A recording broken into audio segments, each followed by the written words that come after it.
Hey everyone, it has been a long time, and honestly, I never meant for it to be so long, but I needed to take, I don't even know how many months I did, but I needed to take a while just away from this ministry, just because I realized that I wasn't pursuing God as much as I needed to.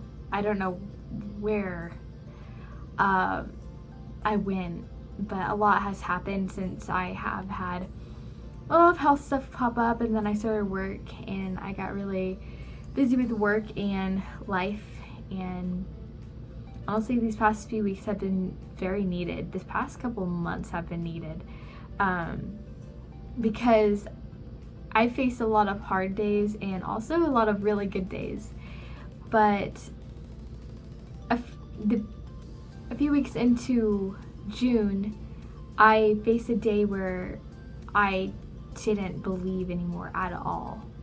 I went to church that night and it was the best night. It really transformed my life. Like, I don't remember the sermon, I don't remember it at all.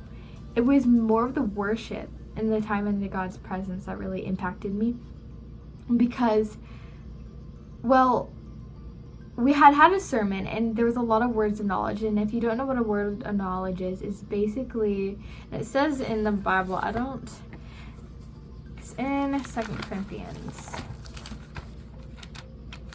Spiritual gifts. Okay. So,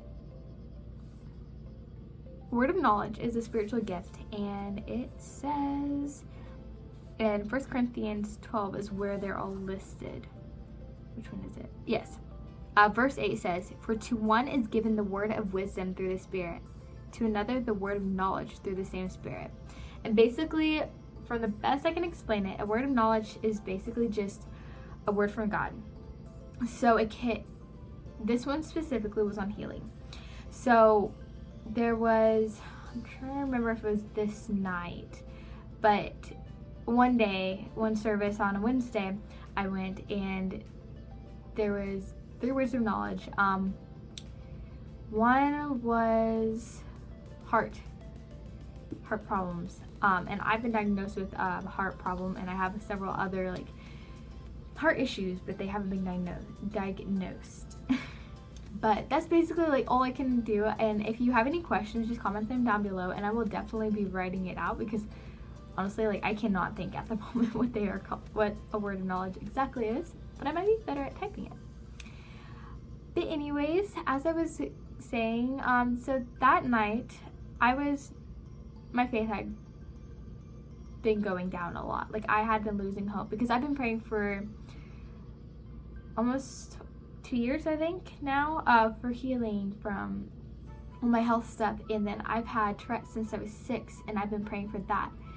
And God has told me that I would be healed, but I was losing faith and really losing hope, because His soon is much different than our soon. And I've been wanting to be healed for so many months, and it's just been a year now since He had told me that. And so I was like, well, when am I gonna be healed?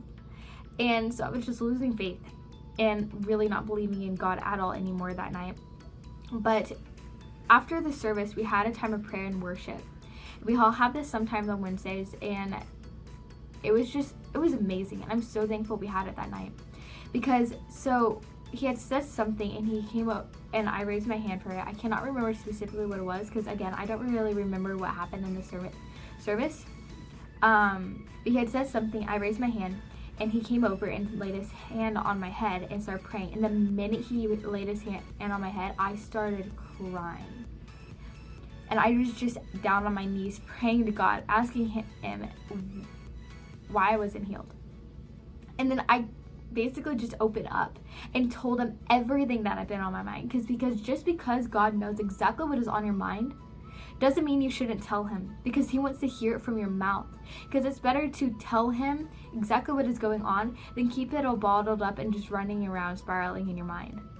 Because Satan wants you to be consumed by those lies. He wants you to be consumed by all those thoughts you were facing. But when you say it out loud to God, then you are surrendering those thoughts and those words to God, and He can help you. But when you don't, then He can't help you, because you're not opening up about it to Him. So I basically just told him that I felt forgotten, that I was not seen, that I told him that I stopped believing, that I didn't believe in him anymore, and that I was losing hope because he hadn't healed me, because all my prayers seemed unanswered, because I would pray something but I wouldn't hear anything. I would pray something and it just felt like it was unseen. And so I told him, it's like, God, I don't feel you anymore. I don't believe that you are hearing my prayers, and I don't believe that you are going to answer them or have answered them. And every single time I prayed something, he would send someone who was worshiping to come over and speak to me. It was a couple of students, and then it was a leader. And every time I prayed something, they would come and they would speak right into what I said. Say, like, so I can't remember exactly what they said, but this one specifically spoke to me. I had told God that I felt forgotten and I felt unseen and unheard. And God sent a leader to me, and they put their hand on my back and whispered into my ear saying, I have not forgotten you. I have heard your prayers, and that you were in this season for a reason. I'm still in that season. I really am. And it is not easy. Trust me, like, I am still struggling, but I'm putting my faith and trust in God. Ever since that night, like, I have been changed. And I completely just have surrendered to God.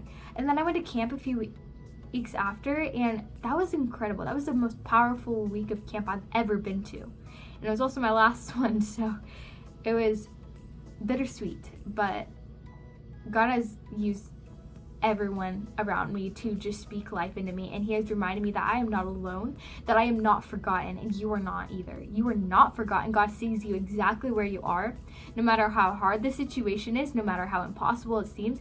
Our God is the God of impossible.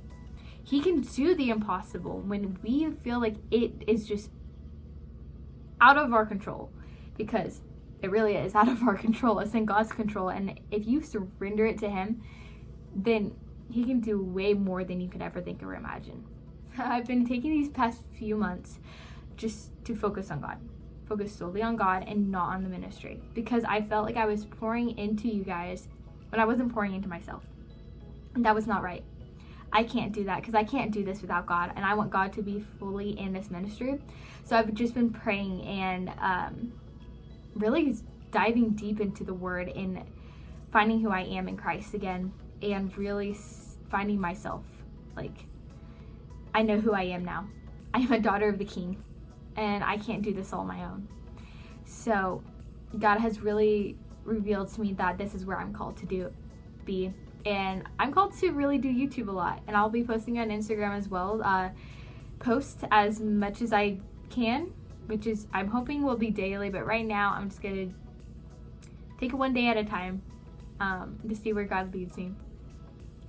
And yeah, I have a blog post scheduled to come up, and so if you would go follow my Instagram, then it is _floweringfaith_.